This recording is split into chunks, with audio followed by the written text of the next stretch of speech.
But she did provide us with elements for the meeting, which is comments about the so to be very different. Right, yeah, I know.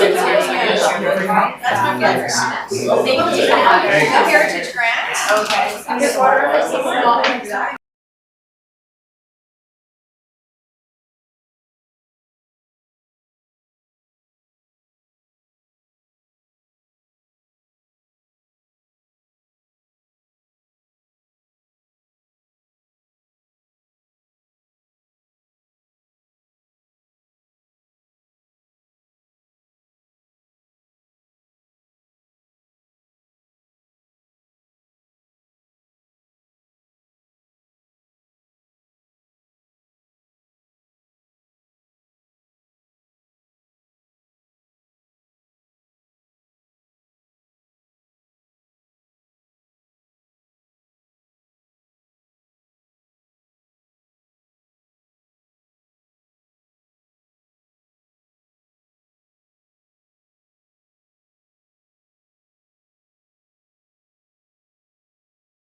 identifying what levels of priority you might attach to some of those accessibility and inclusive priorities.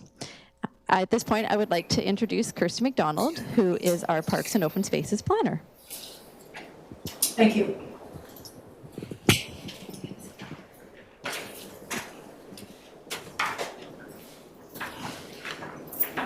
Thanks, Darcy.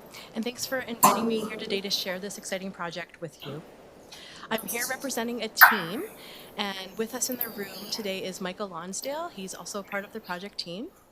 And online, I see Charlotte Davis, and I believe Kelsey Hurlbut as well. She's representing the Tula Group, which is a number of consultants that we're using to help us realize phase 2 of the Westwood Lake project. So some of you were part of the phase 1 planning for Westwood Lake and reviewed it a couple of years ago. For others, it's going to be new today. And through this presentation, I will give you a bit of background on what's been done already in phase 1. Phase 1 was just finished in the spring of this year. I will introduce phase 2 and some of the design work that we are completing this winter. And also the next steps, which include asking you for ideas on how to reduce barriers and ensure that the park is more accessible and inclusive in the future. So on this screen, you'll see a map of Westwood Lake. There are 3 main access points to Westwood Lake, and the location that we're focusing on today is the main parking lot. It's probably how most of you access the park if you visit it. But we do realize that although this is the most accessible location, it's not accessible to everyone at the moment, and that's what we're trying to help.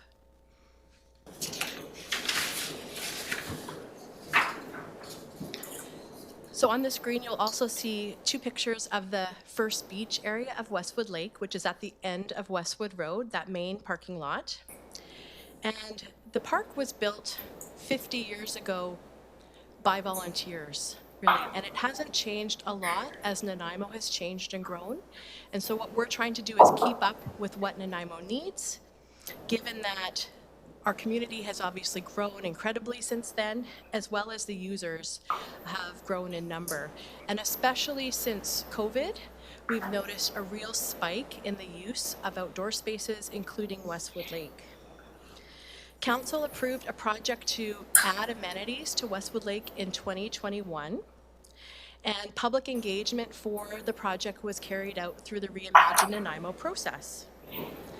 One of the key themes that came up through the public priorities was making the park more inclusive and accessible, and we know that that is really consistent with your goals and work plan, and we hope to achieve this together both through the conversation today and in the future.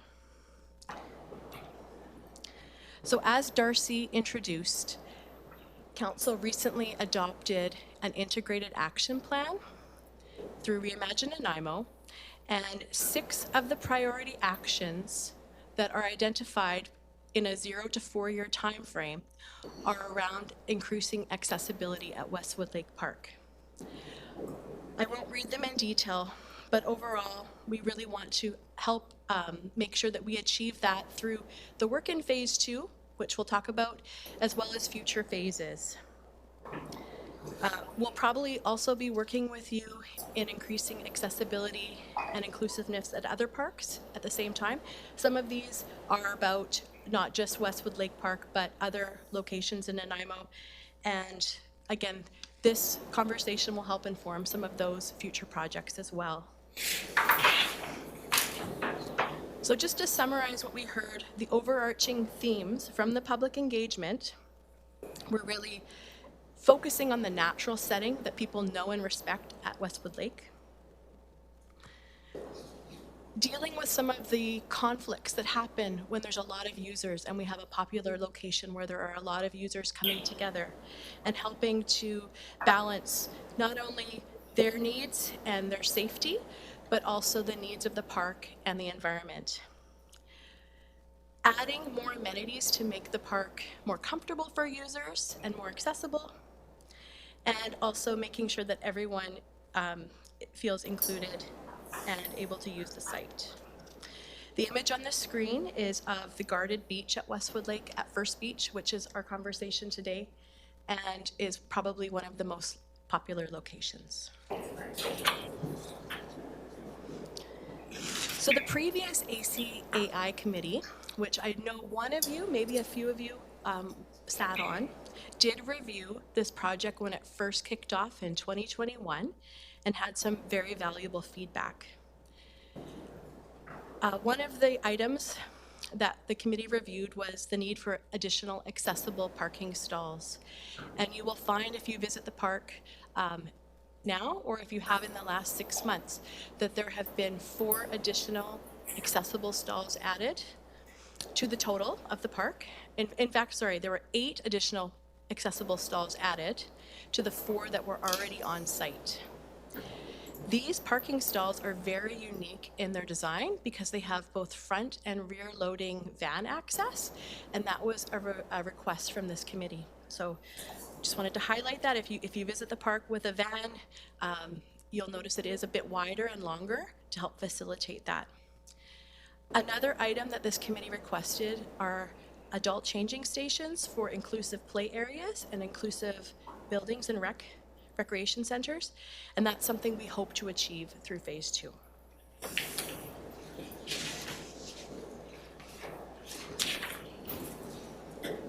What you see on screen is an overview shot of phase 1 as it is right now. This is our new parking lot and access area. If you haven't been there in person, hopefully this helps to visualize what the park looks like now. The phase 1 improvements focused on adding 36 parking stalls to the site, adding 8 universally accessible stalls. They're right in this area around the circle.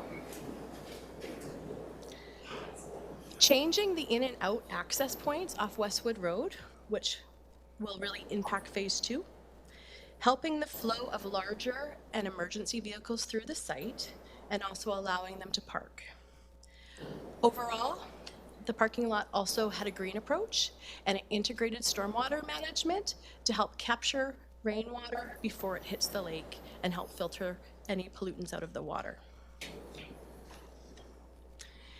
This is the location on the screen that phase 2 will focus on. So it is looking at what used to be the main access road into the site. Long term, this will be closed to the majority of traffic, and the traffic will now be flowing through Westwood Road. And we hope to peel away a lot of the asphalt to double the size of the beach at least, and add shade and picnic area adjacent to the lake. That's one of the main goals. So in addition to the beach expansion, there are a number of other amenities that we would like to see achieved through future phases on site. And we're hoping that that's what you can help provide input on today.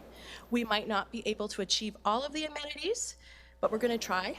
And we really would like to find out from you which are priorities and have an initial conversation in this. We may have a follow-up conversation or follow-up conversations even on site. Just give a stop, Christy. Richard, do you have a question? Yeah, he's got his hand up there. He is moved. Takes him a while to look. Richard, you need to unmute.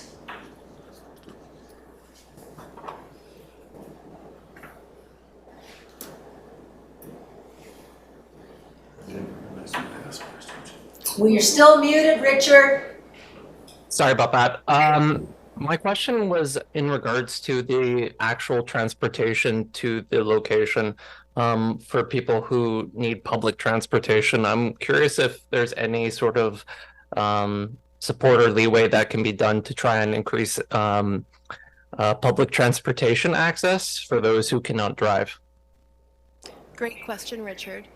The number 4 bus does go up Westwood Road and onto Arbit Road in a loop as it currently is. And through phase 1, there has been a new sidewalk and active transportation link, I guess, started down to Arbit Road. We have designed the access points through the parking lot so that a bus could come through and turn around. And we did talk to the RDN Transit about the potential of extending route number 4 in the future, or having special drop-off options for special events that happen at the park, and they were Yeah. certainly open to that conversation. So at this time, we haven't set anything new in motion with them other than having a safe route started between the park and Arbit Road. But because of the design of the new loop through the parking lot, it's certainly a conversation that could still happen, because Okay. we know that it isn't the most, it's not the easiest location to get to without a car. Yeah, last time that I was there, by public transportation, there was essentially a dirt sidewalk and not much lighting along that sidewalk, and not like a dedicated sidewalk, which then makes it a little bit harder to navigate. I'm curious if that has changed then. Is there a dedicated sidewalk? There's a portion that's a paved shoulder, and there's a little bit of a sidewalk that leads people through the new parking lot. But Yeah. I think that's a great segue into this amenity conversation, because if Yeah. that's something that is important to the community and this committee, this phase 2 and future phases can definitely look at improving transit to the site through partnerships potentially, and Yeah. definitely improving other alternative transportation routes to the site as well. Because isn't it about like a kilometer from the actual bus stop to the actual like lake itself? To be honest, Richard, I haven't measured what that distance would be, Yeah. so I don't think I can answer that. I know it goes up Arbit Road, and that's probably maybe 400 meters, maybe a little bit less, to the park. Yeah. Okay. Okay. Yeah. Thank you. Okay, Christy, thank you. So that's a great segue though into this next conversation about amenities. Just trying to get the slide to advance. I hate this. I do want to apologize for the lag. My screen reader was having some technical difficulties there. That's okay, Richard, we know that, so I give you lots of time. Yeah. My slide's not advancing.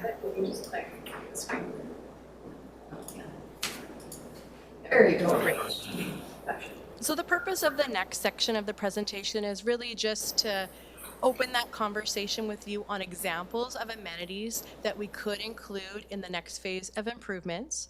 We know that there'll be many more that likely will be suggested than the budget maybe can allow, but we'll do our best to include anything that we can. We know that one of the key features at the park is the sandy area at First Beach.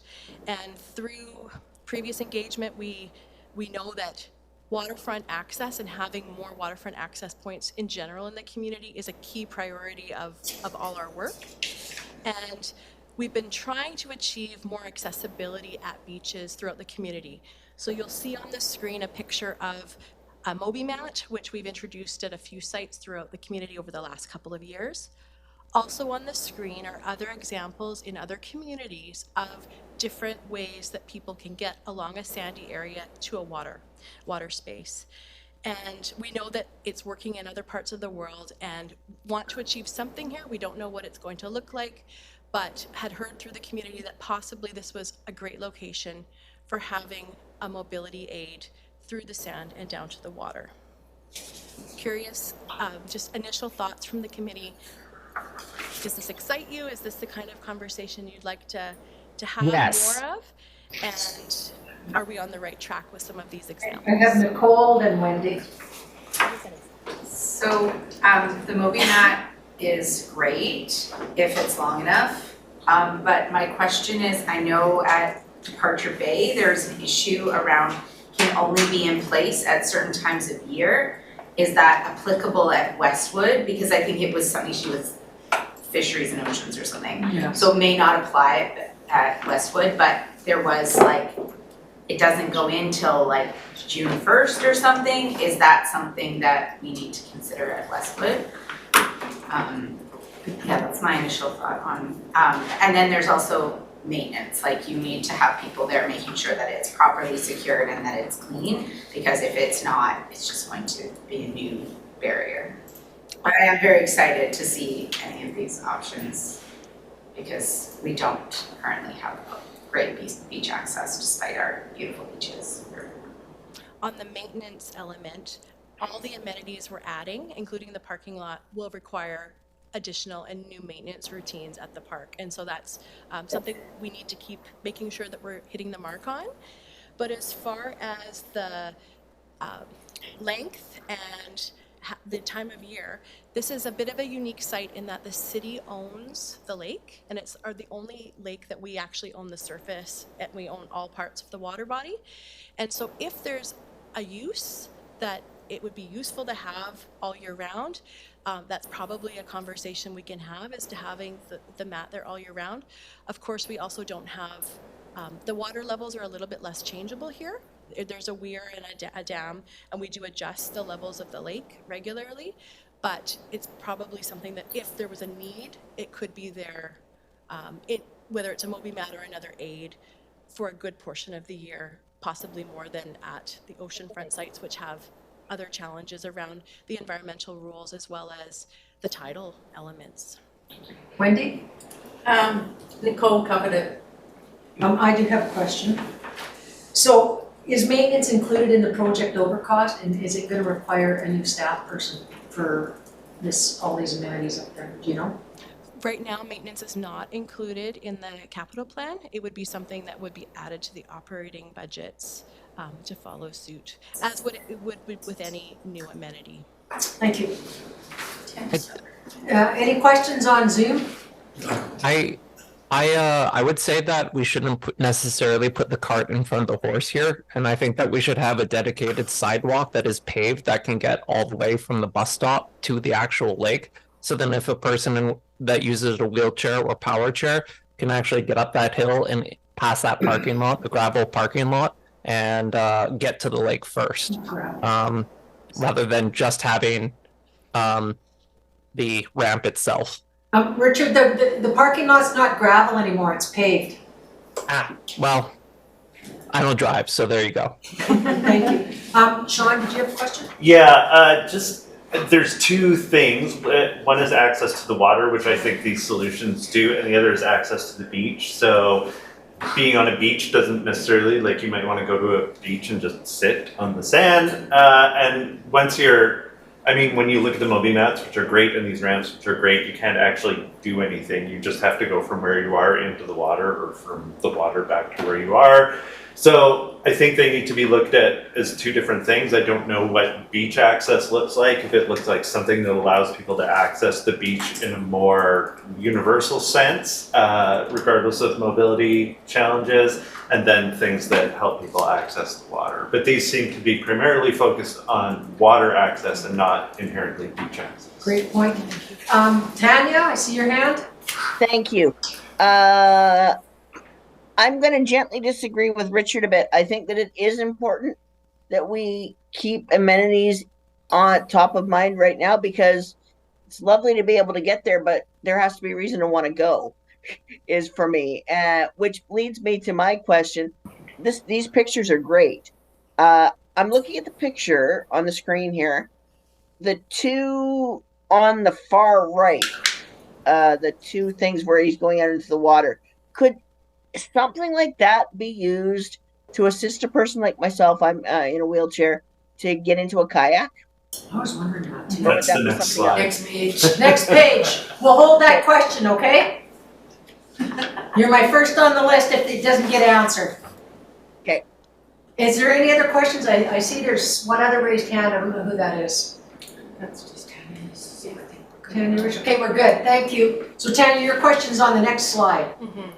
Cool. And just for context, those two images that you see with the track, it's called a sea track, they're a European example, and they were actually brought to us through conversations through the Reimagine process from Adapt Island as examples that they had used and enjoyed. My slide isn't advancing. Frozen. Are you guys speaking to the microphone? Yeah, he is. She is. This room just sucks. So I'll be blunt. on this slide, there are a variety of options for people to get into the water from their chair and load into a kayak or a boat of some sort. The top left corner is the existing dock, and in conversations with some users, that is meeting their needs if they're fairly able-bodied, but we know that not all users can access. And so these are just examples that we have seen in other communities that are effective, and we just wanted to have some images on the slide that we could talk to that were potentially options if this is a route that people are interested in going to get more paddle access onto the lake. Tanya, do you have follow-up you would like to on this? No, that's gorgeous. That's exactly what I was looking for, is ways of getting on the water if you want to paddle or like, yeah. One of these examples is from Schooner Cove Marina in Noose, and others are accessible easy docks that I found online and that we've been looking at with the Chula group online. Richard, do you have another question, or is that a holdover? No, this is an actual question. I'm wondering if something could possibly be added to new business in relation to. No, we're gonna stop. New business will be later. This is only for questions on the presentation. Okay. Sorry, It's just specifically regarding the audio issues within that room. Can we turn the mic up from there? Turn this all the way Kind of up. like a point of personal privilege in a sense. I'll try to move closer too. Richard, is that better? Yes. You can move the boom closer to you. Yeah, move the boom instead of you. I just seriously think I've already reached out to Vancouver Island Deaf and Hard and Hearing, and there's some technology that the city could adopt to try and improve the audio in the room. Okay, Richard, we'll follow up yeah. with that after, okay? Because we gotta stay on challenge, we gotta stay I on know. schedule right now, because we've got a full agenda, so. Send me an email and I'll make sure that it goes to our tech unit, Alyssa. or IT unit. I know Carrie's listening, but he's got it down as a note. We've spent so much money on this room already, but there's room for improvement. Nicole? I'm just curious if the two things can be combined in some way. Like, can we have some kind of firm access over the sand that leads to a dock for the kayaks and for people to get into the water? Definitely. Great point, thank you. Okay, moving on, go ahead. So the new area in phase 2 will have a variety of surface types. As we said, we're removing the asphalt, we're adding some sand, there'll be grass, but there'll be a lot of hard surfaces as well. And on the screen are some images of the phase 1, the top or the left is what you see right now in the parking lot. It's a combination of paving stones, concrete, asphalt, and also permeable pavers. And the other two images are examples that the Chula group has recently worked on. The one in the center is a shared pedestrian and vehicular space in Banff. And on the right is some improvements you might have seen at Parksville Beach Park, where there's a variety of surface types as well. And we know that with different hard surfaces comes unique challenges as well. Next slide. This slide showcases some materials, other materials, more natural materials that we've been considering to use on the site as well in combinations of wood and potentially recycled products in the wood as well. And just really wanted to get your thoughts on these different surfacing types, because we can have them in many different applications in different locations. Do you have any concerns with surfaces that you've seen in parks and open spaces recently? Or are you excited to look at the details of how we can make accessibility and different surface types Linda? work together? Gotcha, John. One concern I have is that none of them are smooth. Yes. And there are people with spinal cord injuries for whom bumpy surfaces trigger seizures. They're difficult for people walking with a cane. If you're pushing a baby carriage or pushing a wheelchair, anything that's just a constant bump is difficult. These are precedent images, right? Yeah, so the one with the ramp, any ramp should go all the way. There should be edge protection all around for both blind people and wheels. But for surfaces, they're all bumpy, and that's, it's a concern for many people. Thank you. I've got John, then Sean, then Nicole. Due to the isolated nature of the area, have you taken into consideration the amount of vandalism that will occur there almost every night? With the structures you're looking at, they don't look vandal-proof, and you're going to be repairing them once a week. To my understanding, recently there hasn't been a lot of vandalism at Westwood Lake, but definitely that Yeah, but you is fix it always up, there part will of, be. yes. It's always almost part sounds of like a our threat. lens for maintenance and for vandalism. Sean? Yeah, I don't know what it's called, but you mentioned the Parksville Lions Park, and I've been there, and whatever that squidgy material is in the kids' playground it's relatively smooth and it's comfortable and kind of, I don't know, it's some sort of composite rubber stuff or whatever. But that to me strikes me as a solution that when we talk about universal design, that's an example of universal, can't talk, you know what I'm saying? Because it's smooth and it's soft so that people can, so it's lower impact and it's not, anyway. Poured in place rubber. What's it called? Poured in place rubber. Cool stuff, put it on the list. I agree. Nicole? Yeah, my experience with paving stones is that over time they sink. Yeah. We get these wells that collect water and tripping hazards for people with low vision or who can't lift their feet the whole way. Hard surfaces, yes, and I know it's not as pretty, but like asphalt and concrete actually, they've worked for years, and poured in place rubber where it's appropriate. I think the tricky part with poured in place rubber is where it interfaces with sand and gravel, you end up getting a deterioration of the poured in place rubber that takes more maintenance. So if you can use it, but with good barriers, I guess, Sure. so that it doesn't, one surface, the sand is not ruining the accessibility features. Linda, you had a follow-up? It's on the next one. Okay. I actually have concern about wood, huge concern. It gets extremely slippery during the frosty times. I know I had quite a few members wipe out up there, off injured. And so I'm very concerned about it, especially that for people that use walkers or aid mobilities. And also the upkeep for wood is huge. So I'm totally opposed to it. I do have a question. Richard? One material that I'm curious about, would steel grates be used anywhere? We definitely use steel grates on bridges and stair treads, and it's certainly something that we can explore in some applications in this area too. This is all great input for what I hope you'll be interested in participating in is a follow-up conversation with a drawing that can show where the different materials might be and how we can integrate a variety of materials.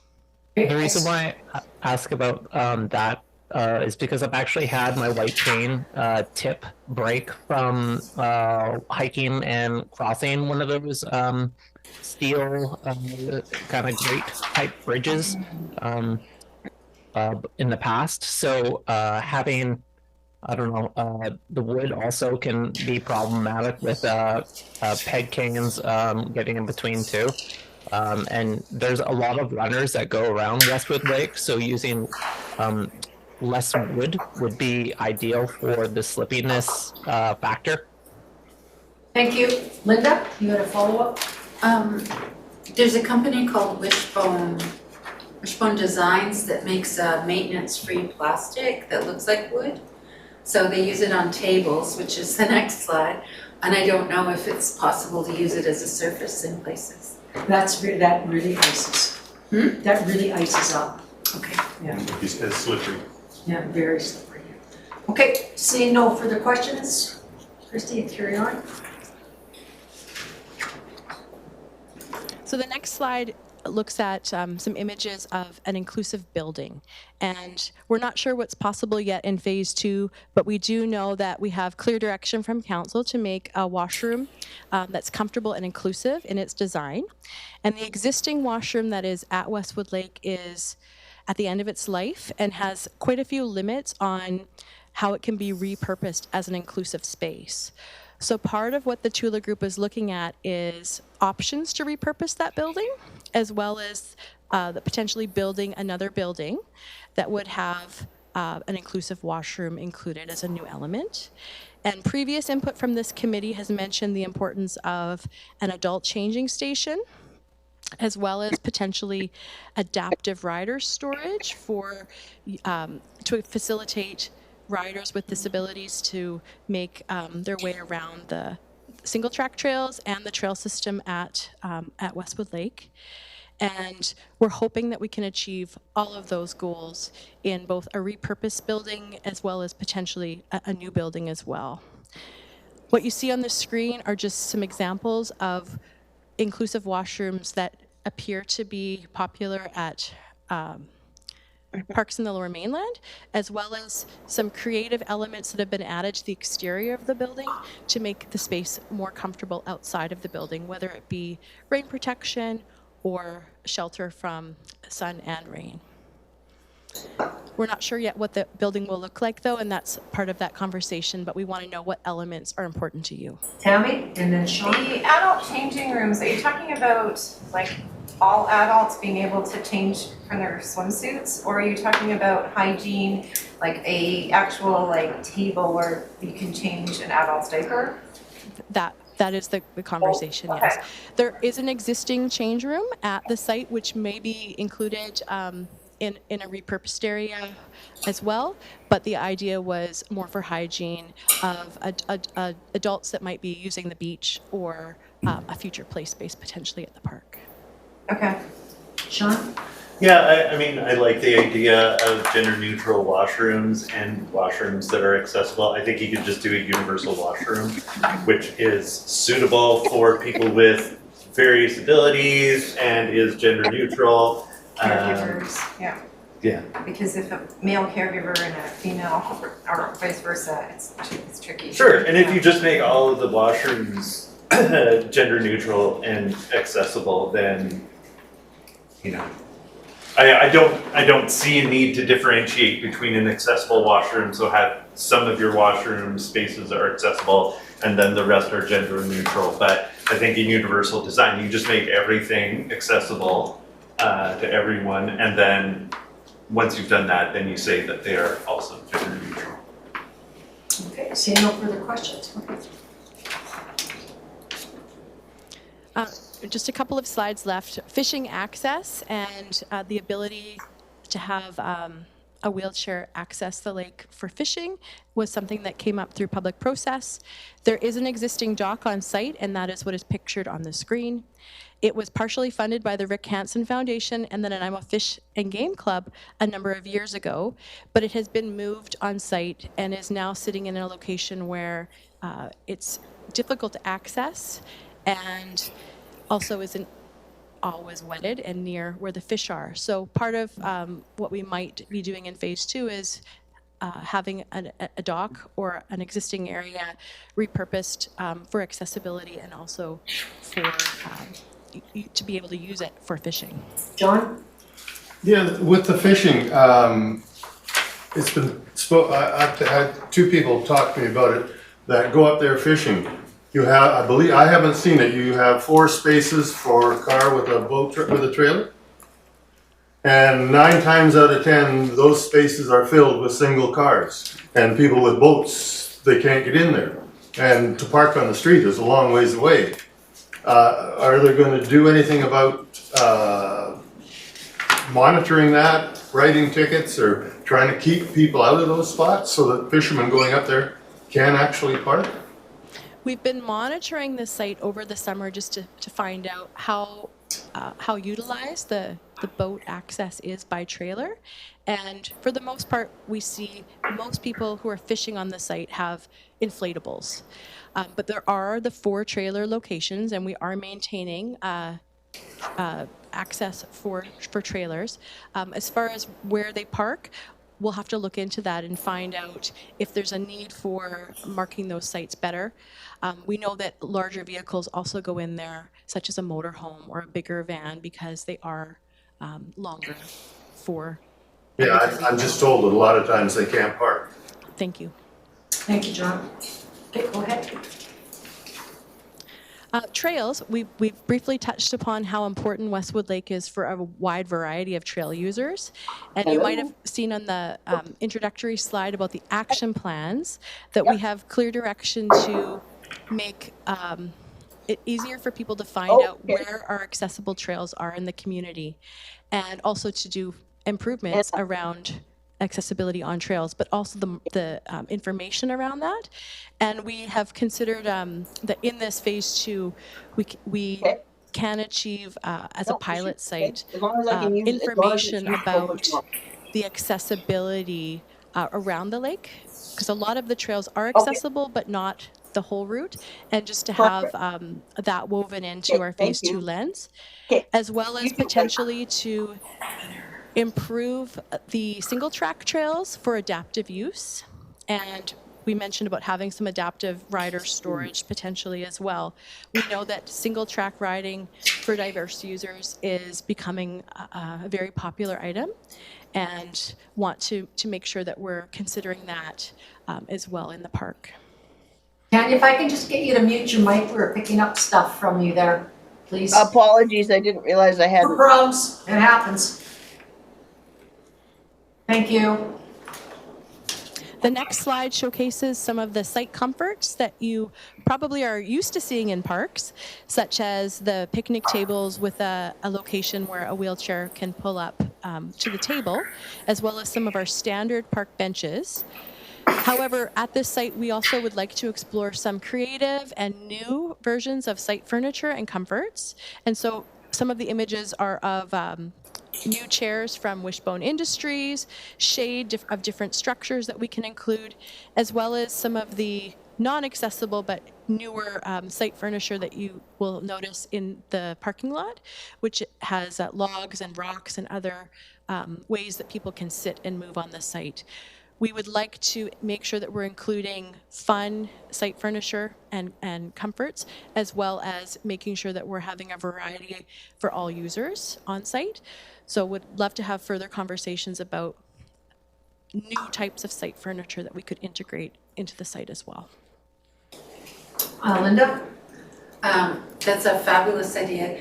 You might want to include some comfy chairs that are armless, so people in wheelchairs can transfer over with a transfer board, just to give them a break. So a mix with arms so that people can. Yeah, you always want a mix of arms and no arms, because arms are good for some people and bad for others. And I guess also smooth spaces next to any seating areas so that people in wheelchairs can just be beside people who might be sitting on a bench. So not everyone, you know, if you're there with a number of people and you're in a wheelchair, just so that you can pull up beside. Linda?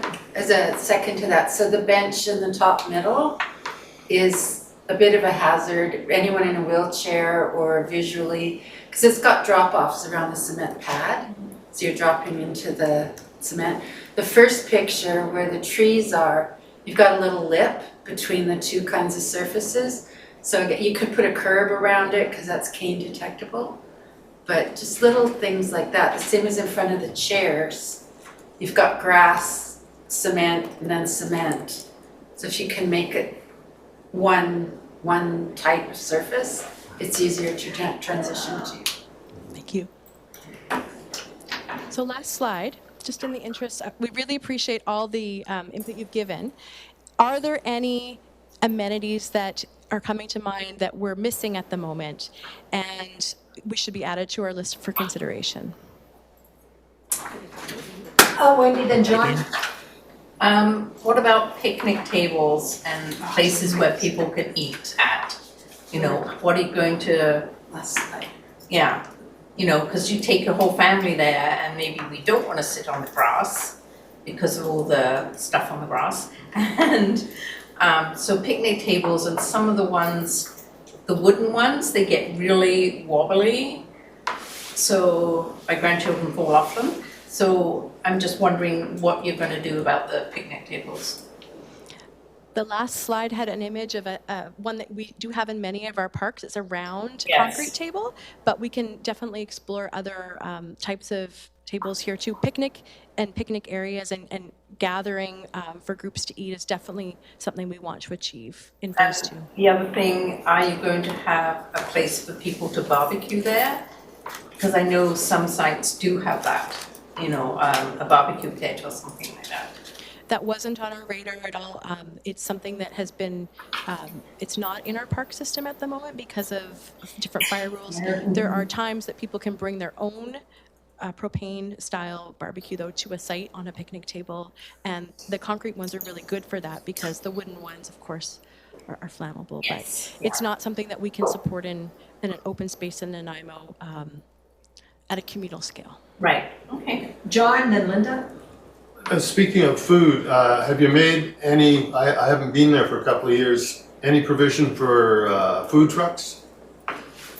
There is a vendor space, and there are food trucks that can sign up through our mobile food vendor system that's citywide and access the park. And that's definitely something we're looking to keep and have power and potentially other services too, so that can be an option for people that have food Yeah, trucks. there used to be a little building up there and they sold French fries and ice cream and pop out of it, and it was very popular. We're That not was looking years at ago. doing it in the building at the moment. It would be a standalone trucks. food truck. That's all we need, yes. Linda? Have you considered shade? So gazebos with a roof, yeah, just for people who can't roll across the grass. And a personal question, is the trail around the lake paved or wheelchair accessible? It's not. It is a fairly accessible surface for some users around, but there's a grade. So about 4 kilometers can be, you can go But around. not the loop. But that information is the type of information that's not at the trailhead currently, to say you have to have the battery to turn around, or you have to only go a certain distance and then return. There's definitely an impediment with grade. Okay, so is there a plan to make it the loop, close the loop so? No, I don't think we'll ever be able to have the full loop be universally accessible. It's always going to be a one in, one out. I actually have a suggestion. Richard, can you wait, please? We've got a speaking list. Okay, well, I didn't see that I was added to it, so. Are you finished, Linda? Yes. Sorry. Richard? That was a long list. Well, no, I was waiting to see if Linda was finished speaking. I would like to suggest a sunscreen dispenser, or like a sunscreen dispensing station near the beach. This was something that I've seen that was like trialed across BC and Canada actually. Having these free sunscreen dispensers allows people that are in poverty and such able to actually have better health outcomes later in life too, with skin cancer on the rise. Yeah, it would definitely help our population. Thank you. Any other questions Nicole? So you mentioned the trail, and I think you said some kind of storage. Was it for trail riders or something on site? Is that what you were talking about? That had been brought up by Adapt Island through the Reimagine process. Yes, having a location where they could have storage, or the community could have storage for a trail rider. Yeah, because I think that if somebody, like, we have some places that we could use a trail rider or other adapted things, and maybe even people who could buy them, but they have to be stored at a place where somebody can use them, because people don't have two vehicles, space in their vehicle for the wheelchair and the adapted kayak or the adapted trail rider or things like that. And, so that would be the thing that I'd really like to see. That's it. Tammy? So if you're gonna have storage for things like that, what about the wheelchair, like beach wheelchairs that have the big wheels, so that people can actually like go on the wheel, on the sand and into the water that way. It's another option, but it would stay at Westwood Lake. Are there any other elements of adaptive that could be stored on site? Just thinking, this is the time that we're designing the repurposed building and the new building, so it's a great time to have input so we can make sure we have enough space for any item like that. So also, like for people that want to use kayaks or an accessible sailboat, a small little dinghy or something like that would be an option as well. But definitely the wheelchair, what are they called, beach wheelchairs? The big wheels, yeah. Mhm. Yeah. Any other comments from the committee before we move on to our next agenda? Sorry, one more slide, apologies. So thank you very much for all your input today. We started off by saying this was the first conversation, and if there's an interest in the committee, we would love to sit down with you either on site or at another meeting where we can have more details as to how that site is evolving, and maybe discuss more what some of the amenity ideas are and how the flow would be from arriving at the site and then accessing the water and the other locations on site.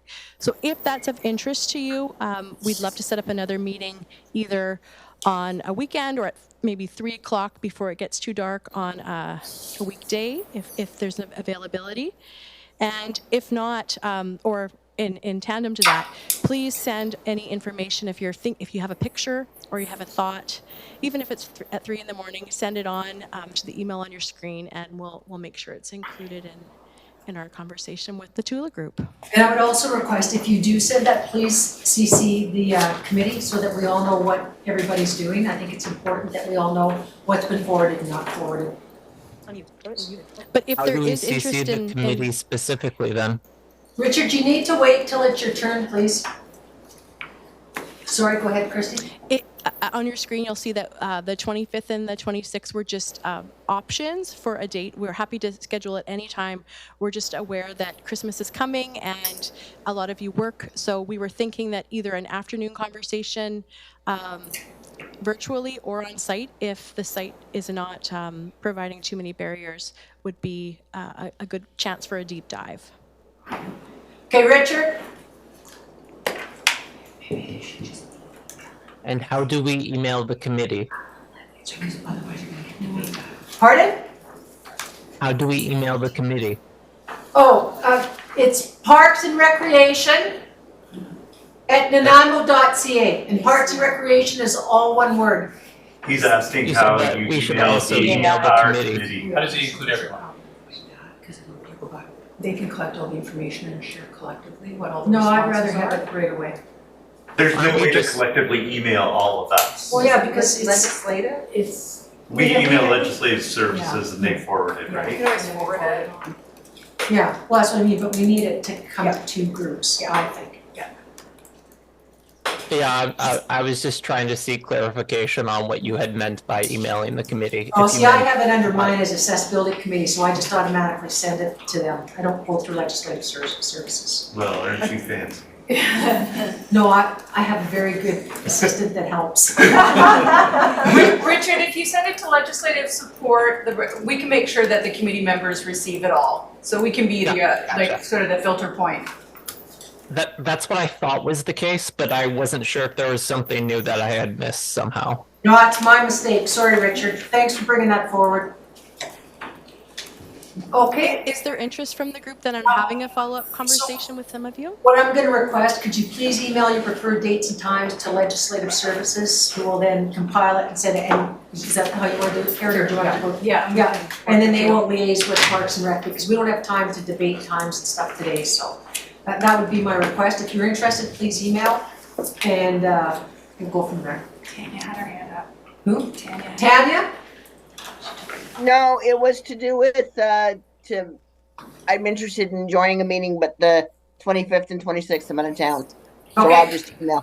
Thank you. If there's alternate dates, we'll make sure that you get a copy of that. Okay. Thank you very much so for all your suggestions. Thank you for all your work and to your team as well. It's great. I think we're ahead of many communities and we want to lead. next one, where are we here? So we're gonna have the work plan, and that's gonna be introduced by Darcy Osborne again. Ms. Osborne? Thank you, Kirsty. That was really good and exciting opportunity for us to keep providing these types of feedback and input. So on the work plan, the Advisory Committee on Accessibility and Inclusiveness Work Plan, we, as you all know, the purpose of this report is to provide an overview and an update of the work plan that came from all of the feedback that you so graciously offered in our work plan workshop that we did. We have taken those notes and the feedback from that workshop and did the best that we could to try to embed them into the work plan, which you will see in the report. I'll highlight a few of the changes for you so that you can recognize what we were able to embed. We added an overarching goal at the top of the work plan to identify the overall target and theme. So if you'll notice, it says the goal of the work plan is to reduce barriers and improve equity and access to city residents in alignment with city plan, the integrated action plan priorities, and the term of the reference for the ACAI committee. In the first topic in the chart, we changed, or the first topic, which is accessibility in city parks, facilities, and city infrastructure. We added the feedback we heard from around the table about training staff and best practices. In the second topic on city plan, Nanaimo Reimagined, we changed gender inclusive language to say inclusive language and added internally and externally after municipal communications. On the third topic, we changed from community resource to just identify resource. Also in the third topic, resource changed. It now says it used to say serve as a resource for corporate and community, and now it says serve as a resource for City of Nanaimo projects. We also want to recognize that we heard from you that there's interest in noting what all of the integrated action plans are that are related to accessibility, diversity, and inclusion, and we do plan to bring them forward to you in the next meeting, so that will be in January. And also, we want to recognize that we did hear a significant amount of feedback around employment. There were lots of comments that were really valuable around equity and accessible employment in hiring and hiring processes and staff training. Because this is an HR-related topic, it needs to be a directive from our council, and so it isn't necessarily a directive that can come from this committee. However, I do have good news. We did follow up with our HR department, and even without that direction coming from council, they are in the process of working on a framework, and they would be more than willing to come and address this committee at a later date to identify what that framework might look like. So we hope that we very much enjoyed the opportunity to work with you on this work plan, and the discussion around the table was extremely valuable. We're really hoping that we were able to capture the comments and the feedback that you had around what you would like to achieve in your work plan for the next 3 years. And so with that, we did put together a recommendation. And that recommendation is that the Advisory Committee on Accessibility and Inclusiveness recommend that Council endorse the ACAI 2023 to 2026 work plan as presented. This is slightly revised at the discretion of Legislative Services, just revised to change the formatting, but says the same thing as what you have in your report. Any discussion on this? John? Yeah, there's a couple of things that I don't agree with. They're replacing the word corporate and as just doesn't work. Because farther down in there, would like to see the city being proactive and champions in bringing up accessibility. And then in community resources, it says serve as a resource for corporate and community projects. Now this outlawing everybody else to speak to us, but I maintained last meeting that if somebody is building a project, they've got their building permits, everything okay, and it's built, and they get an idea, well, maybe we could improve some of those things. Where else are they going to find a group of people as well-rounded as they are at this meeting to say, could we improve? We're not looking to help them. could anything be improved on here and get our input? Why can't we do that? We are outlawing that, and that's not a community resource. I believe we went over that last meeting. I think I can try to speak to that if you would like, John. I think that we talked about how the city plan and the integrated action plan specifically have staff who are involved in a number of those initiatives, and that perhaps as they're going through the process of working with these corporates or the corporations or the developers, that they might be able to come forward and seek input around the policies or the procedures or the different actions that they might be taking. I would like to say that this is actually a city committee. It is not for the public to utilize. There's many other groups that they do utilize, like the Rick Hansen Foundation, CNIB, whatever. Nothing stopping from people, to send us requests. I know from our city departments in planning for adaptability and all that. They bring a lot of these forward if they need it, but a lot of this has already been done, so a lot of the developers already know what's required and what's requested. So, but you have to remember the purpose of this committee is for the council, for our council, and for the city buildings and city stuff. It's not for private industry. Okay. Okay. So, is there any further discussion? Sorry.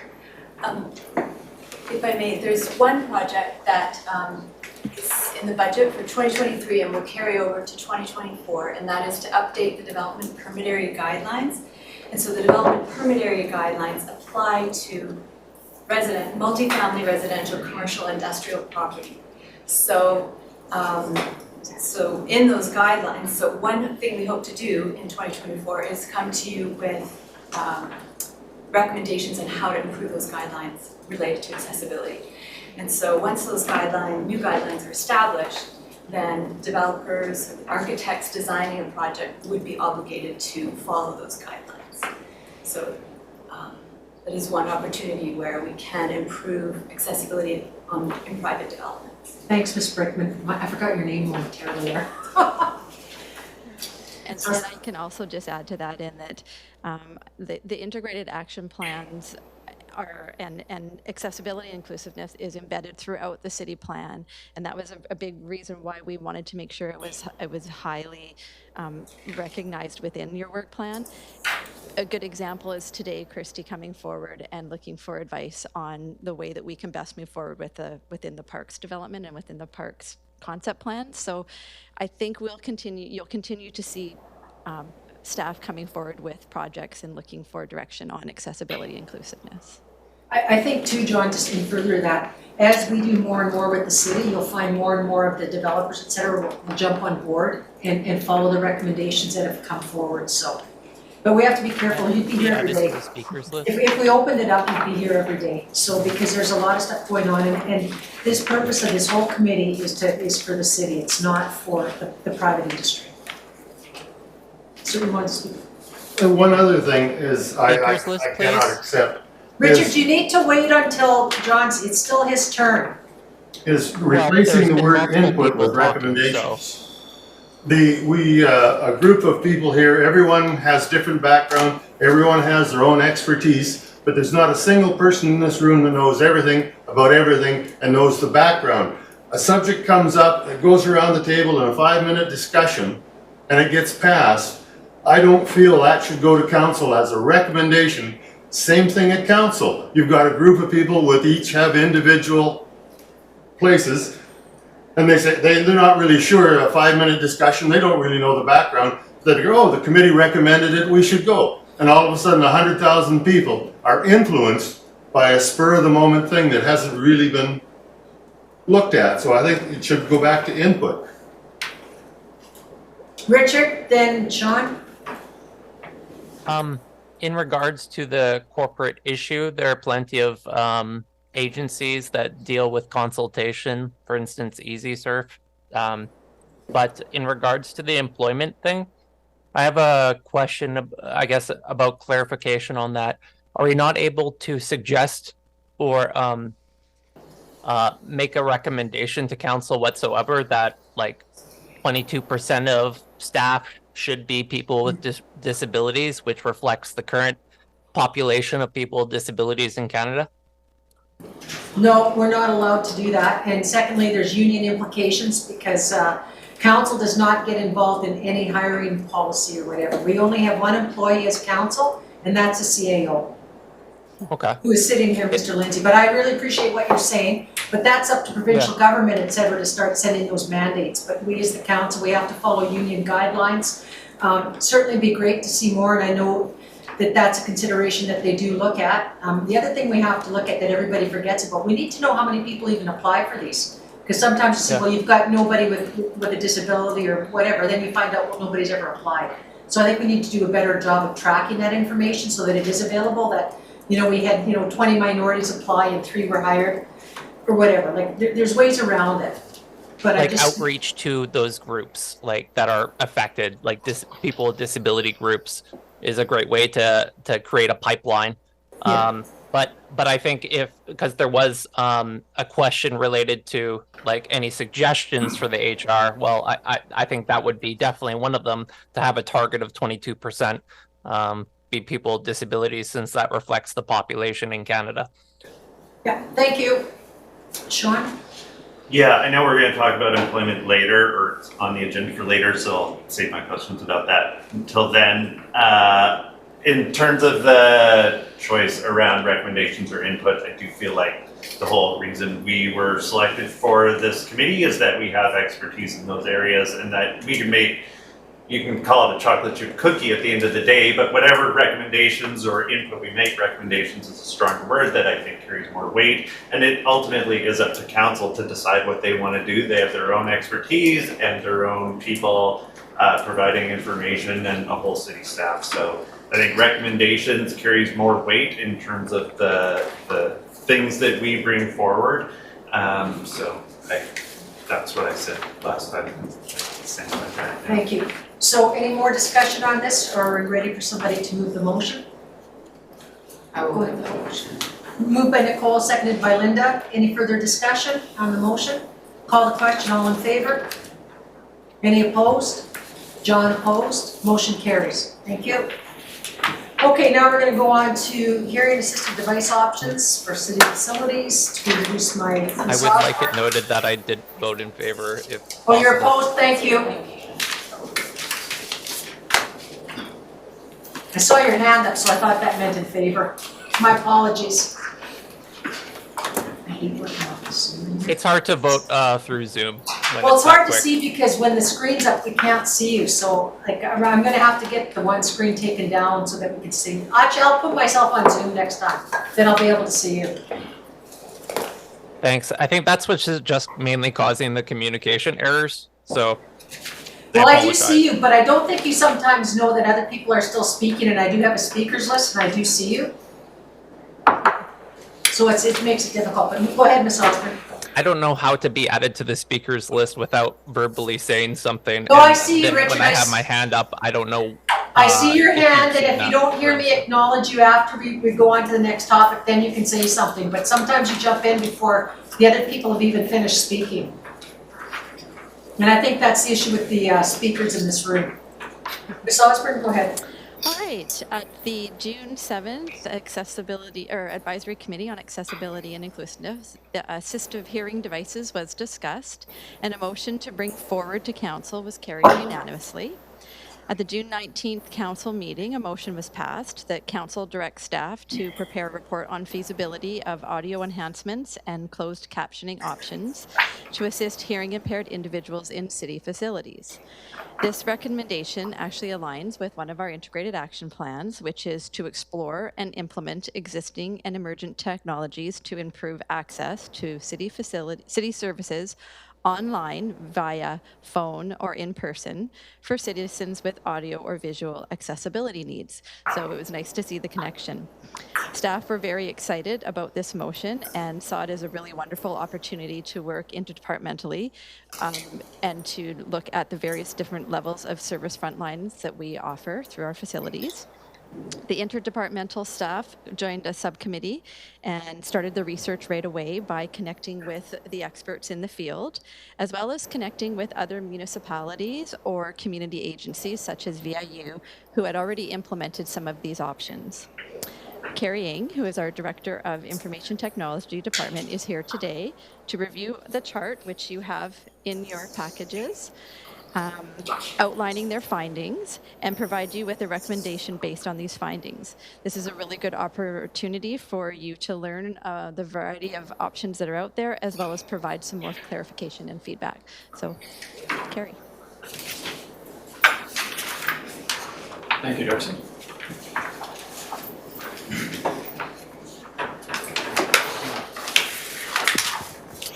Good afternoon, everyone. As Darcy said, I'm Carrie Ng, Director of IT for the city. And just to provide a bit more context, as Darcy mentioned, we did. I'm not concerned that you're smiling, Dale. Just once, it's For cookie. cookies. We did reach out to our peers. So once we were made aware of the action itself, we reached out to our peers. So we reached out to peers such as the City of North Vancouver, the City of Delta, City of Surrey, City of North Vancouver, District of North Vancouver, probably about maybe anywhere from half a dozen to a dozen. Also reach out to our partners, and Linda, it's nice to meet you. Thank you so much for the information. And I think what you're doing, you and Becky are doing at VIU is enviable, and something that I think that we would like to do here as well. In addition to reaching out to our partners and our peers, we also reached out to Integrator, who is local, Advanced Listening, and then myself and a few others were treated to a demo as they brought in their phone access and their adaptive sound field system.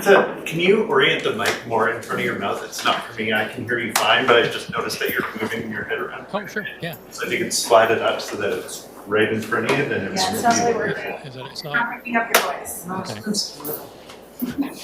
How about the people that are joined on Zoom? Heard that. How about the people that are on Zoom? Can you hear me all right?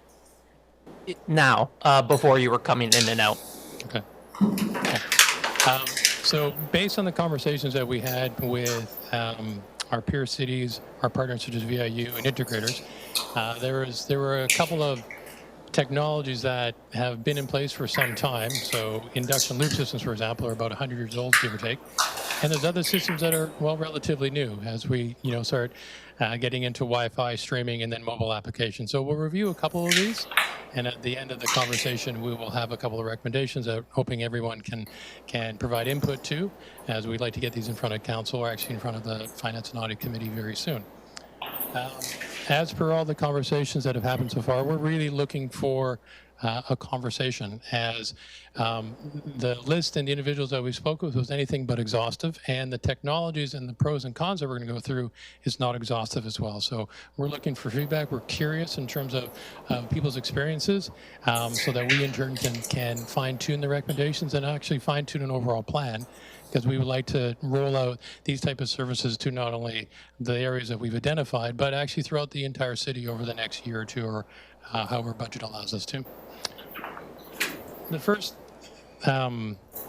assisted listening technology was that we reviewed, and really is quite ubiquitous, as virtually everyone that we spoke with from our city peers has deployed and have deployed for some time, is induction loops, or T-loops, or hearing loops.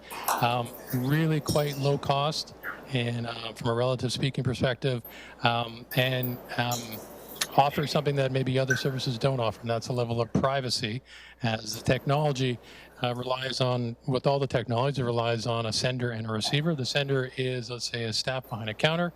They speak through a microphone. That signal is then sent through an antenna, which, if you can imagine, is installed underneath the desk. And then that antenna then sends the signal to an individual's hearing aid, which is also would have a T-loop.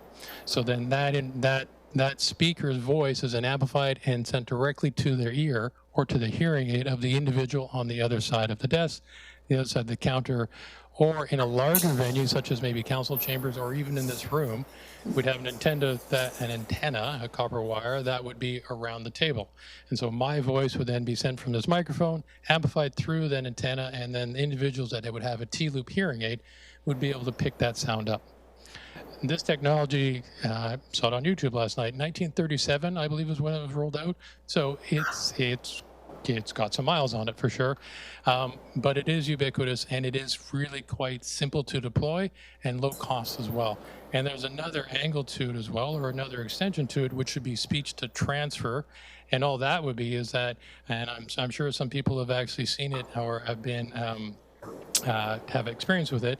It's just simply a speaker on the other side of a glass pane. So in addition to the sound traveling through the antenna and then into the T-coil of the hearing aid, then that speaker's voice would be amplified too on the other side, so that there's additional amplification of the speaker's voice. The downside, or maybe the con, for lack of better words, of a T-loop is that, well, it is 100 years old. And so in spite of the fact that it is ubiquitous and it is quite low cost, hearing aids today, not all of them are coming with T-loops. As Bluetooth technologies and hearing aids are just getting smaller, and T-loops do take up a little bit of real estate. So perhaps years ago, majority of hearing aids would have T-loops. Not everyone has them now. In fact, from what we were told from one of the integrators, is that T-loops are an option that people can add on to their hearing aids. So it definitely addresses or provides assisted listening to those with the compatible hearing aids, but it definitely isn't as widespread as it was, say, years ago. Okay, on to the next one. Speech to text.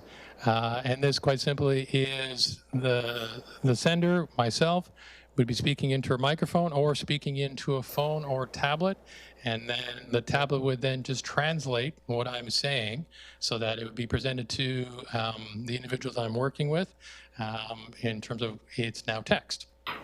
This speech to text, I do not know how long it's been around for, but it is widely available as the majority of smartphones now have that service already embedded into it. There's several, if there's multiple services that you can get on app stores, whether it's for Apple phones or Android phones, that are free of charge.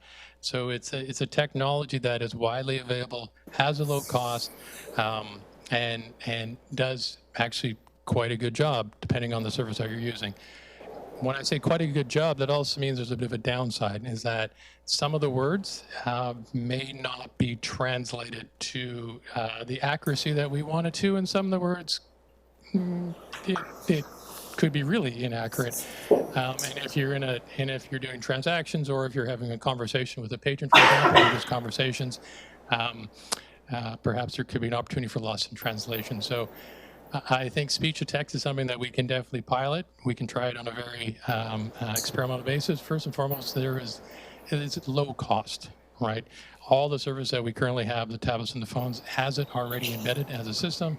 I think if we were to roll it out, though, we'd want to be very careful, right? We'd want to definitely have a very sort of controlled experiment just to make sure that we're in the high 90s for accuracy, because anything less than that would be unacceptable. Richard, you have your hand up. Oh, No, it's me. Sorry. Oh, sorry, Wendy. Is that something like, when you get the words at the bottom of Closed caption. closed caption? Thank you. Conceptually identical. Yeah. John? Well, I just wonder, can speech to text, is text-based communication an option? Where the staff just types in what they would say instead of having an app, because you're talking about a situation where staff is communicating with someone who's hearing impaired. Sure. Staff are talking. There's some sort of system that takes that and turns it into text. So is there an option where staff just type in? So text to text then? Yeah. I don't see why not, because if anything, it's there on the keyboard, and you can have a monitor just on the other side. Right. So you're just text to text is what it would be versus speech to text, and then your accuracy level would up to your ability to be accurate with your typing. So definitely something we can explore. I think that was actually sent to us in a letter, which was supposed to have been on our agenda quite some time ago, from Elaine, who is hearing impaired, that she was at facilities in Vancouver that had that, and it comes up on the big screen for them. I think it was St. Paul's, Councillor Armstrong. Yeah. We followed up. That's right. Yeah. The team members followed up on that. Yeah.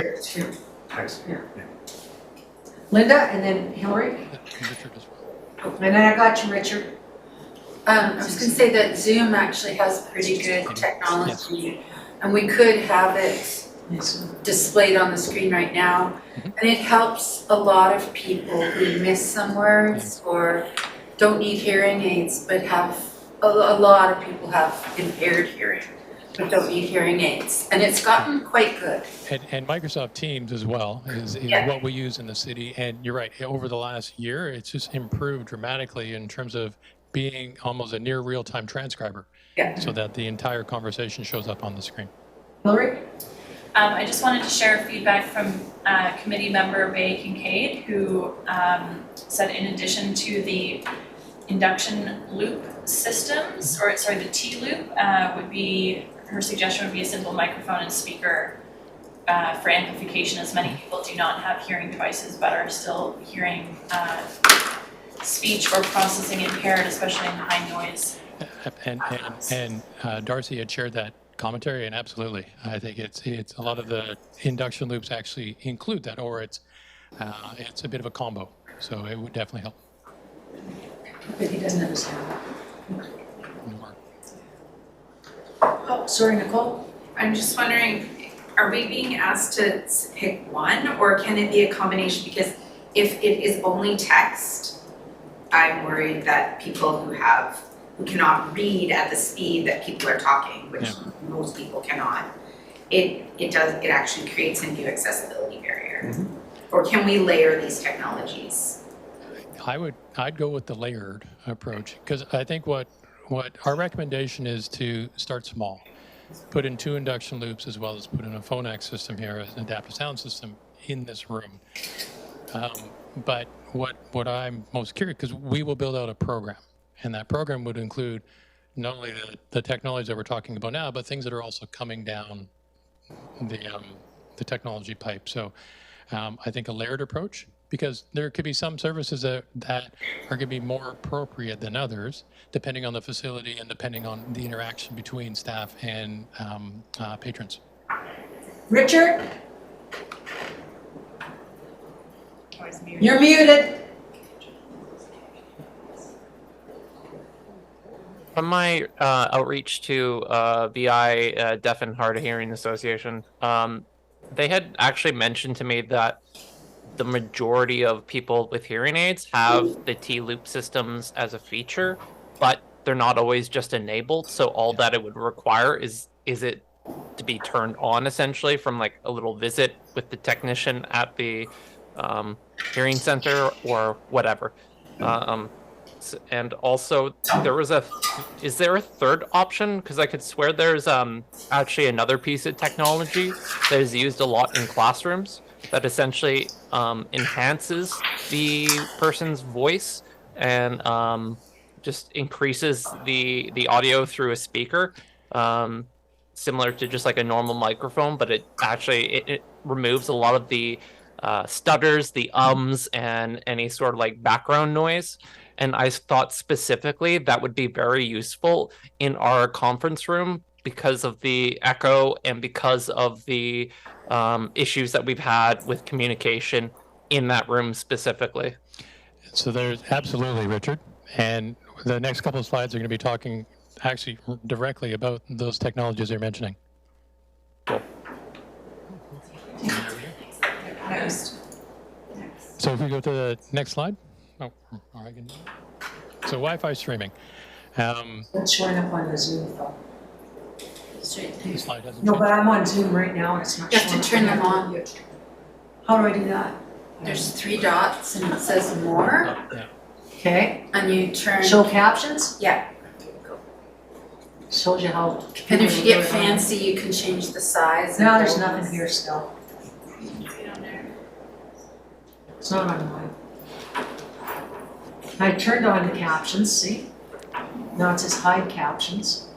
So what we are noticing though, and that with Zoom and Teams and other services, these are becoming standard, right? Versus previously being options and possibly hard to find options.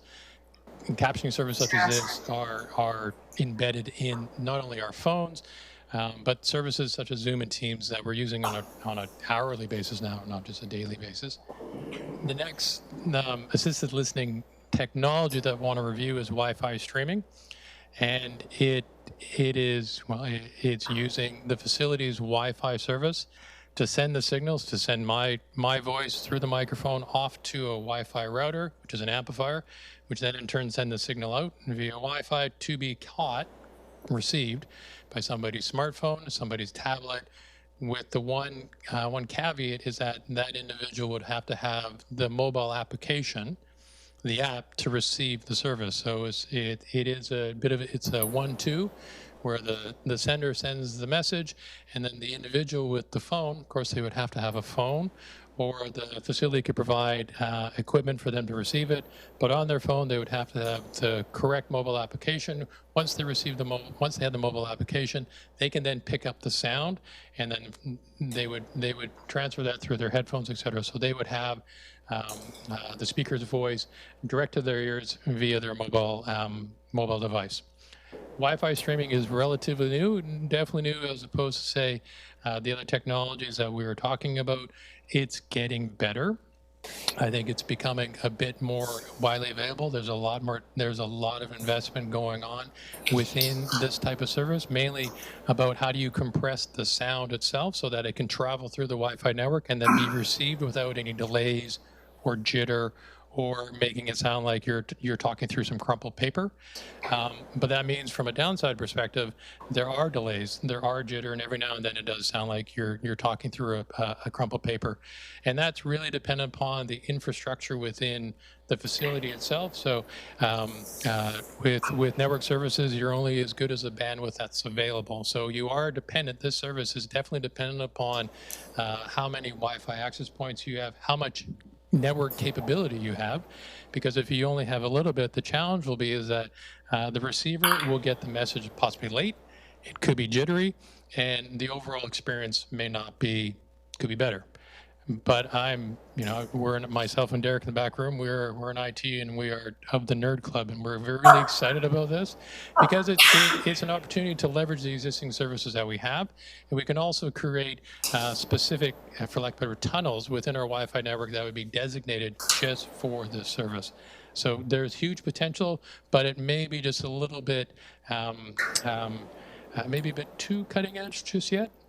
And of all the peers that we reached out, it's only the city of Pitt Meadows who's putting the service into their council chambers, and they're looking to do it in the spring.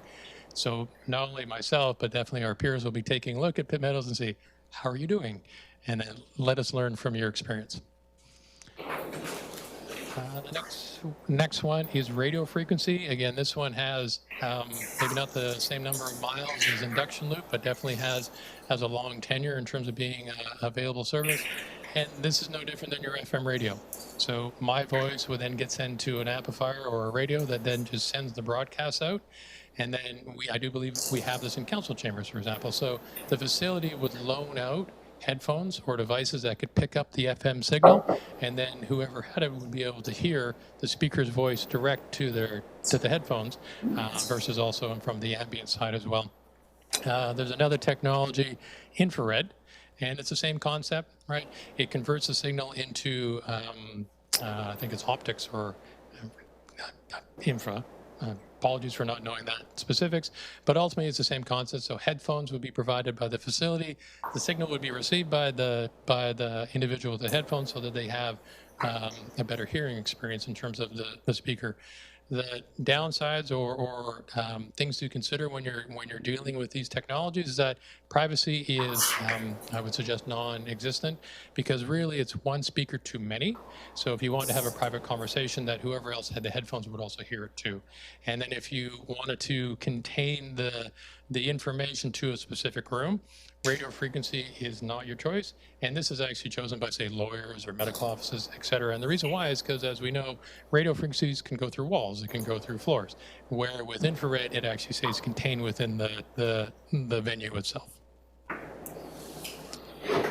One question with the Wi-Fi streaming, rather than expecting the customer to be equipped with all this stuff, couldn't you simply put a screen facing them and just to have it just go to the screen? Which would be the same as, The screen in terms of the text itself, or what Yeah, would they see? like put an iPad against the window that they're looking at, and Yeah. rather than having to look at their phone, they Yeah. just look at that. Which is something that from the speech to text slide, for lack of better words, is exactly something that we can do, and that's a much better experience for an interaction than somebody looking at their phone. Right. Because then the staff would have control over the tablet, so that we can control the application itself.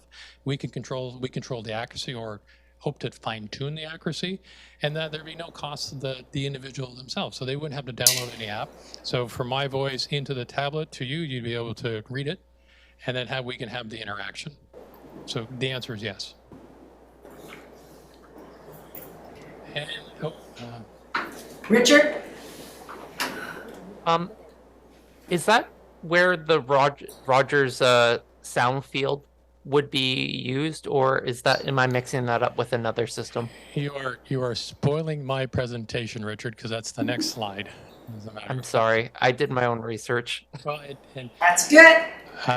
So this is adaptive sound field systems, and what Richard had mentioned, Phonax and Rogers is one of the options, and I know Linda and her team are deploying it to their classrooms in VIU, and that we connected with Derek, Linda from Advanced Listening, and he came in and he provided demo.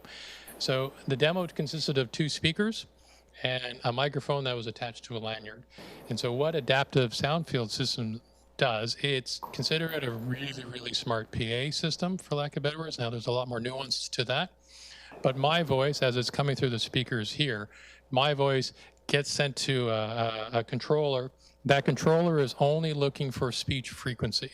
It's not looking for anything else. So the HVAC that we're hearing right now, any other ambient noise that would be below or above speech frequency would be tuned out, so that all that's being produced is my voice. So it's focused mainly on the speaker's voice itself. If anything, it filters out anything else but the speaker's voice, and then that voice is then amplified via the speakers. Now, the system that you mentioned, Richard, and the system, Linda, that is in VIU, is a Phonax Rogers system, I believe. And what we really liked about it is that it helps everybody, right? It literally helps everybody. So I'm assuming it's exceptionally popular in classrooms, exceptionally popular in spaces where it's just noisy, because no matter where you are in the room, I don't say no matter where you are, but even if like I said, it's going to help anybody, because it's going to amplify and clarify the speaker's voice, so that it helps in rooms that have a lot of ambient noise, so that the overall quality and clarity of the voice is much stronger. Now, with the Rogers system or the Phonax system, there is proprietary technology. So if you had a Phonax hearing aid, if you had a compatible hearing aid, so not only would the sound get pushed out through the speakers themselves, the external speakers, but that sound actually would go direct to the compatible hearing aid. So in addition to having it amplified via externally, it also gets sent directly into the individual's hearing aid. Now, it is proprietary, so you would have to have the same manufacturer-created hearing aid as you would for the device itself. Now, Phonax is one example of that. There are other adaptive sound field systems. Linda, please.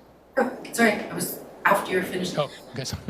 There are apps that people with other kinds of hearing aids can download so that they can work with the Phonak.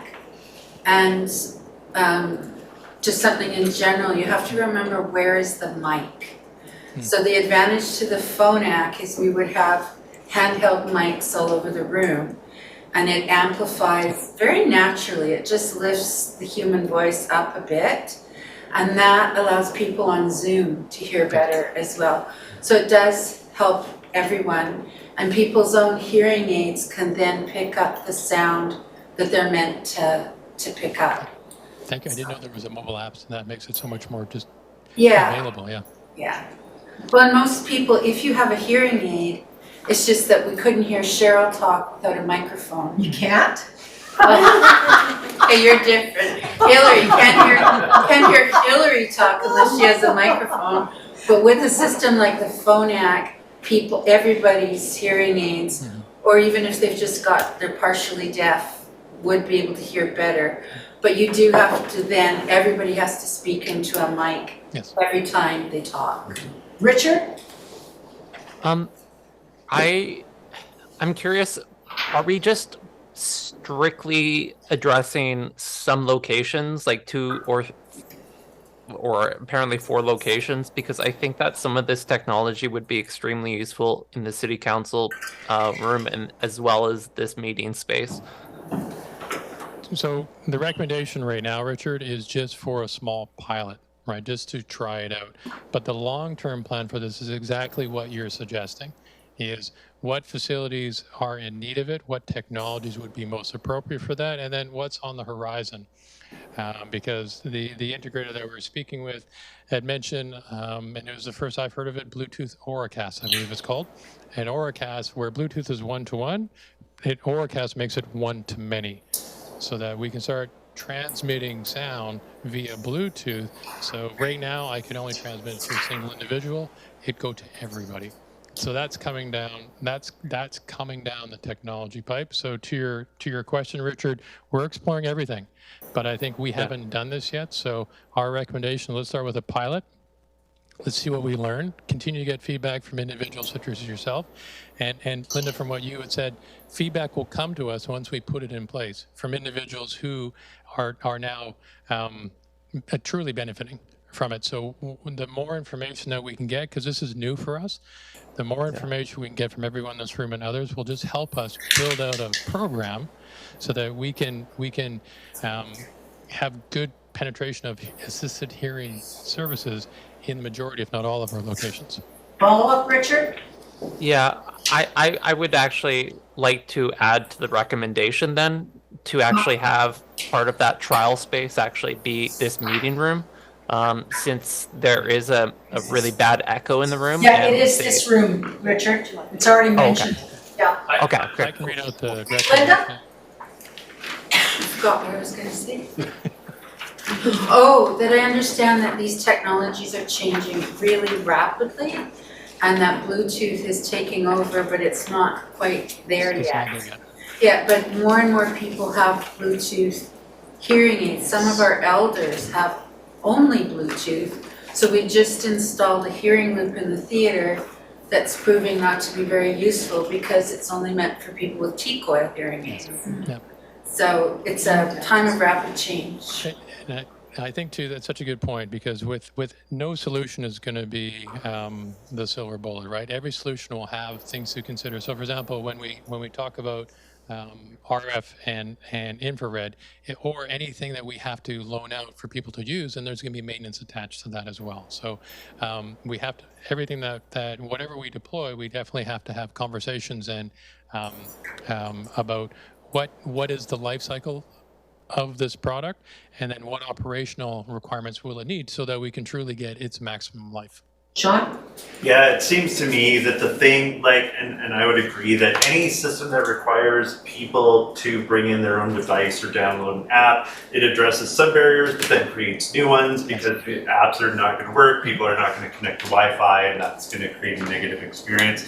So, and also similar reasons to not utilizing systems where you have to loan things out because things don't work, or they break, or whatever. And also things that may have worked for a long period of time, but aren't iterative. So you get the thing, and then the thing you have is the thing you have, and if it changes or it grows, it's not useful. So for that reason, I like the idea of the adaptive sound field systems because they seem to be more iterative, and even if they're not all the way there, things change so quickly, and the more people use them, the more the better they get. And similarly with speech to text or text to text, which is something where you're just creating a screen, because that, I think it's better for the city to take on the responsibility of making sure these things are up to date and available for people. So any of the other systems seem either to require too much from users to make them work, or seem to be a little bit dated and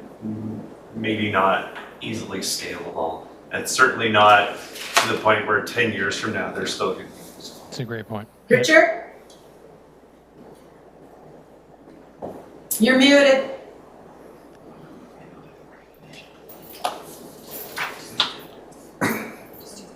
Sorry, I don't have anything.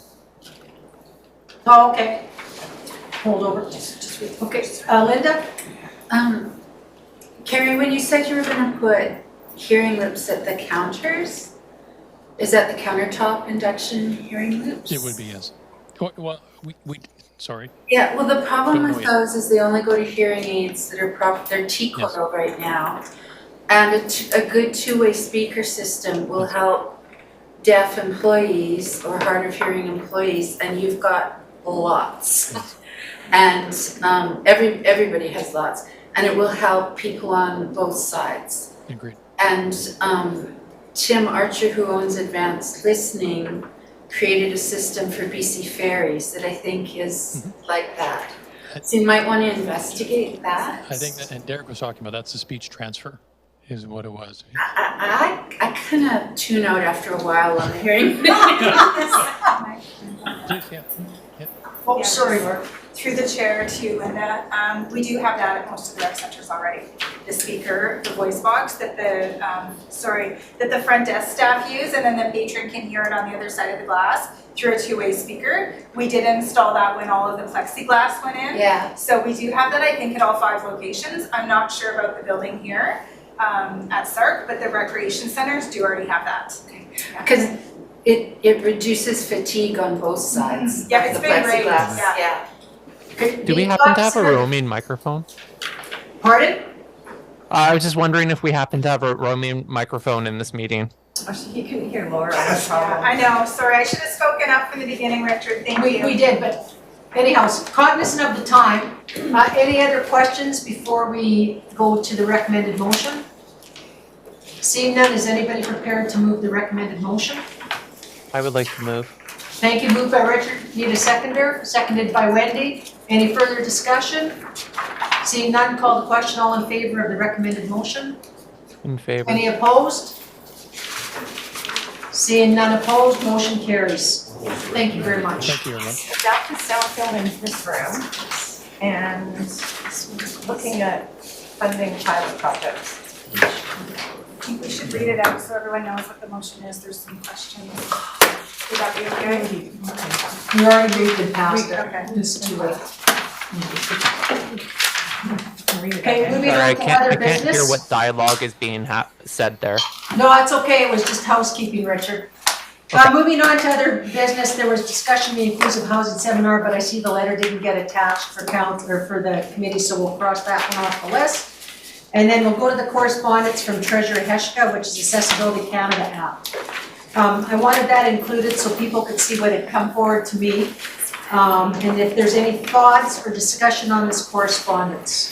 Ms. Robertson first. Just wanted to find out, and I think Ms. Osborne can speak to this, but I believe that John, our HR director, is already working on some of this information already and would be happy to come to a committee meeting to actually have a discussion more fulsomely about the topic so that the committee has a chance to ask its questions and stuff prior to considering any motions.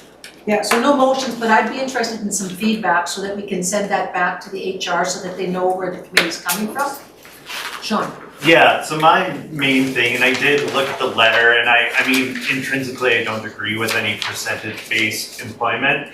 Not because I don't think you should have people working with disabilities, but I think it's sort of, you can look within your existing system and say, put your hand up if you're disabled. Great, we're at 15%, so I don't agree with any percentage-based systems around that. Over generally inclusive hiring practices for people with disabilities. I am interested in knowing, like I understand that HR is working on this. I'm interested in knowing where we fall into the process, because one of the concerns I have in terms of what I've seen out there, and this is outside of this committee, this is what I do, is work with organizations around employing people with disabilities. One of the things I want to be sure of is that we're not brought in too far into that process where they've spent a lot of time coming up with a framework for inclusive hiring, and they bring it to us as a thing and say, look at all this great work we did and have a look. And So where are we in terms of the process, of making recommendations or providing feedback around inclusive hiring and what that could look like? That's why I think it's really important we have this discussion right now, so these points are heard, and then it can go to the HR for what the points are coming from this committee. Then have a presentation from the HR committee to us before any policies or anything are adopted. Does that make sense to people? Mm-hmm. Yeah. So that's one thing we've heard from Sean. Now, any other concerns around this?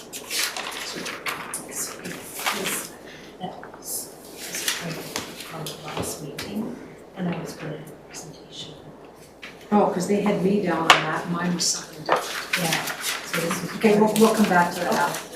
It wasn't me that had to carry it on the agenda, it's the wrong agenda. It was Wendy, I wasn't at the last one. Okay, let's just continue with this first, and then we'll come back to that inclusive seminar. Any other points or concerns that you would like to hear from HR? Like what are your thoughts around what kind of information you'd like them to bring to us, what concerns you would have from a city perspective? Focusing on city, remember, we're focusing on city, not everything else. So I've heard Sean's points. Wendy? I know that it's controlled by the union. And I know someone who applied for a job here at the city, and it was discarded because he couldn't drive. This was doing a janitorial job, and if he could work at one location, that would have been okay, but they said something about the union not letting that happen. I think we have to look at what is the job description, because most of our janitors go to different buildings. So I think that's one of the issues, and sometimes you have to look at driver's license is a requirement of the job. So maybe one of the questions might be, should we look at, is a driver's license or really a requirement? Could somebody use a bus to get where they're going? So maybe would that capture what you're looking for? Yes, so that person, maybe they couldn't work full time, but if that person could work at this one location for so many hours, and then he's done, or him or her have done their shift. So that would be, would be part-time work. I'm looking to our CAO here. I think that would be part-time work versus a full-time position, right? So I think, because that creates issues as well. Like we have to really, these discussions, I think the union needs to be involved in, because I don't understand the union contract.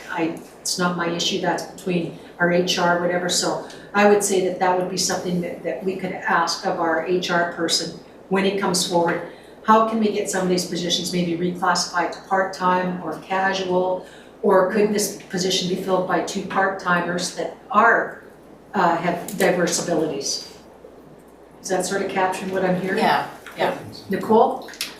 I think the driver's license is a good example, but I think if there was a way of including policy on making adaptations where possible for whether it's a person who's hard of hearing and requires a personal amplification device, or somebody who, I can't even, like I'm sure there is that question in all interviews, which is, do you require accommodation to perform the vital steps of this job or something? Is that something that's in our? No, but it's like, no, do you require accommodation? So then does the city in hiring offer those accommodations? Okay, so that's a question that we'll ask them to answer when they come forward. Sean, you have another one? Yeah, so the main points I have are this. One, there's precedent in terms of working with unions to create preferential positions. Other organizations have done it successfully, and I agree that that's a conversation that needs to be had with the union, but certainly that's a way around any considerations. I know CLBC has done it. I know other organizations have done it, not in terms of hiring people with disabilities, but hiring Indigenous workers and other marginalized individuals. So there's certainly precedent to have a conversation with the union around that. I think the point around accommodations is a good one. And what it is, it's not about creating policy and saying you're going to hire people with disabilities or people with not, because that's a pretty big spectrum that includes people with very high support needs, people with developmental and intellectual disabilities that might need certain types of jobs or customized jobs, to people with low support needs who may just need some accommodations. But I'm interested in the context of HR and having that conversation around what city training looks like to ensure that staff are in a place so that when accommodations, so that they can not just respond to accommodation requests, but be proactive in ensuring that accommodations and design is done in a way that it supports people with disabilities in being successful. And I think that becomes a policy thing in terms of staff and leaders within staff, ensuring that they have the training to recognize and make those changes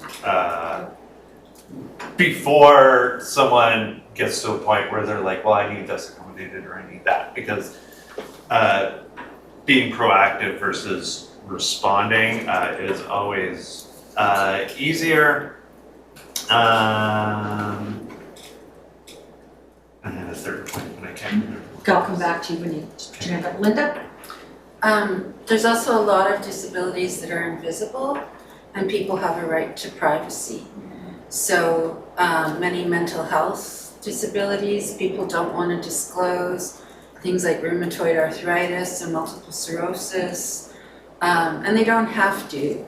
And any employer does have to accommodate to the point of undue hardship, and that bar is set pretty high. On the other hand, you have to be able to do the job, which is I can't apply to be a roofer or something, because I can't get up on the roof. The other thing we might want to talk to HR about is customer service training for all city employees, so that when someone who is deaf or someone who is blind comes to you, that you know what to do and how to deal with people, because it's not something we all have in our tickle trunk. Okay, Sean? Yeah, the third point, which thanks that? Linda. No, well, it was to do with disclosure, which is, I agree that there's a reason that often people with invisible disabilities don't disclose, and that's because their employers end up treating them differently. And so ensuring that, and again, this is something that has to be done within the city, that there is a system for disclosure, and that when disclosure occurs, that it's something that's comfortable, that city staff understand what's being brought forward to them. So when I disclose I have ADHD or someone else discloses I have this disability, it's not met with, ooh, well, I guess we can work on it. It's like, no, we recognize, we understand that, we're gonna work with you to ensure you're successful. So that, again, comes back to HR policy, to make sure that disclosure is a positive thing, that the city celebrates those differences. Darcy? Thank you. I want to just note that I think that the city has a really good working relationship with our QP, our local union, and that we work hard to try to address any of those barriers that might come forward. I think Linda put it really well. We do have to look at ability to perform the job, and we have to ensure the safety of the employee and anyone else who could be impacted. We also have a really successful accommodation program in place where we are able to reassign staff to different positions if something were to change in their ability to perform the position. And I think that that's something that we could ask our HR department to speak a little bit further to, so that that's better understood as well.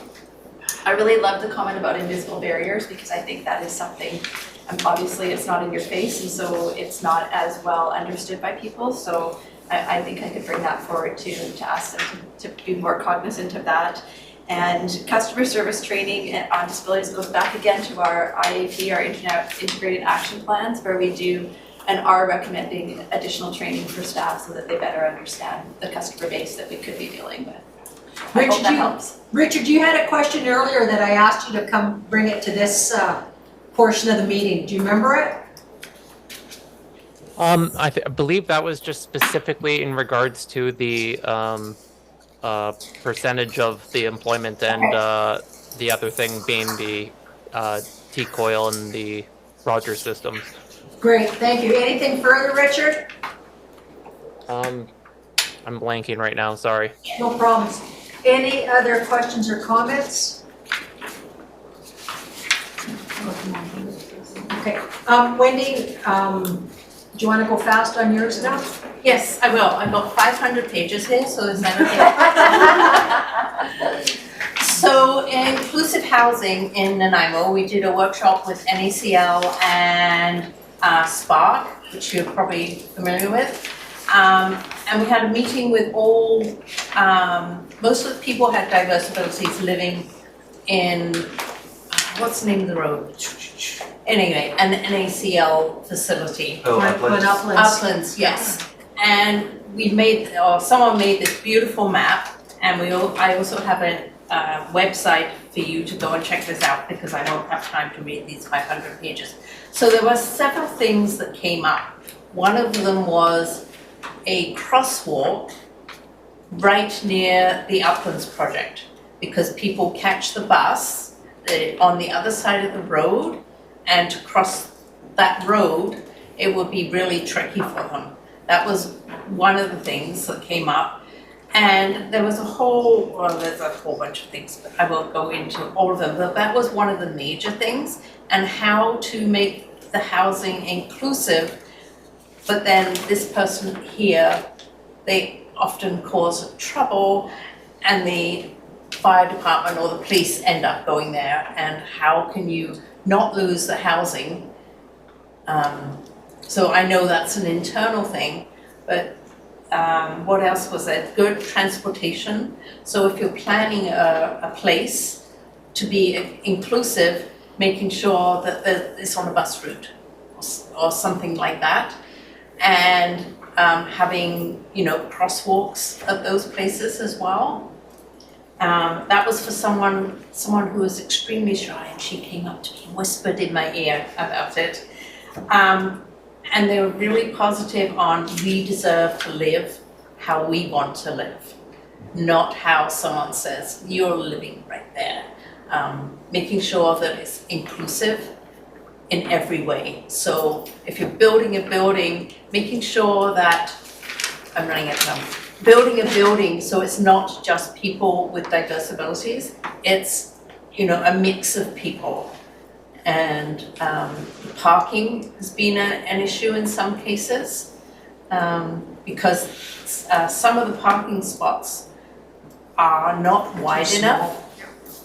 Are not wide enough because she showed me the ramp comes down and it's almost into the next parking spot, and she has really hard time. So making them wider.